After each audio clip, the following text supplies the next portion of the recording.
Et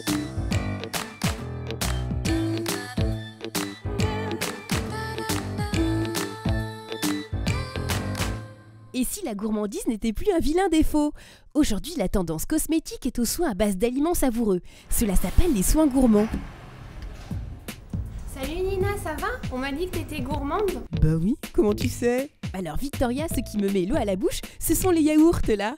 Pour l'acné, vous avez la guerre des boutons.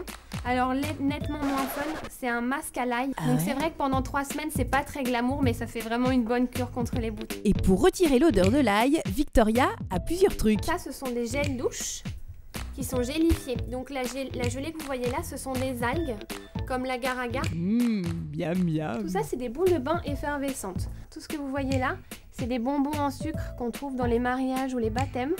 C'est une boule qui sent vraiment le bonbon, qui est très gourmand, dans votre bain. Génial, ça fait de la buée. Après le bain odeur bonbon, on m'a dit qu'on pouvait se faire épiler avec des bases de fruits.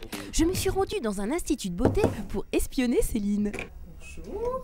Mais ça sent super bon. Ça sent vraiment la fraise, ça c'est un peu même la couleur, c'est la fraise tagada. Et pourquoi une cire à la fraise? Et la fraise est un antioxydant, donc ça fait qu'elle va avoir vraiment une action sur la luminosité de la peau. Bon bah d'accord, on va plutôt se reposer en faisant un gommage à la coco, par exemple. La pulpe de coco va avoir des vertus hydratantes et le sable de Bora Bora, lui, va gommer tout en douceur la peau. Donc au final, une peau douce et délicate. Ça s'applique sur la peau sèche par petits mouvements circulaires. Bon, après la noix de coco, passons à l'enveloppement au chocolat qui aurait des vertus drainantes et amincissantes. Qui l'eût cru? Et on va mettre la peau à chauffer dans le hammam pour qu'elle puisse transpirer et que les vertus du chocolat puissent pénétrer dans le corps. Une fois la peau parfumée au chocolat, il faut s'occuper de ses cheveux. Les coiffeurs piquent carrément les produits culinaires pour faire des soins 100% comestibles, notamment un milkshake au citron. Pour en savoir plus, on a posé plein de questions à Sandra. Alors, pour faire le milkshake, c'est simple, il faut un citron, un yaourt. Je vais couper mon citron.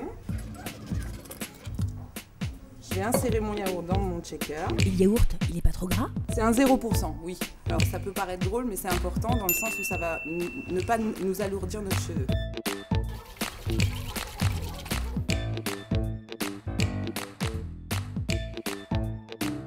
Côté résultat, les cheveux d'Isabelle deviennent plus brillants et carrément toniques. Regardez, c'est pas une blague. Ça y est les copines, vous avez pris toutes les infos? Maintenant on pourra vraiment dire qu'on est belle à croquer.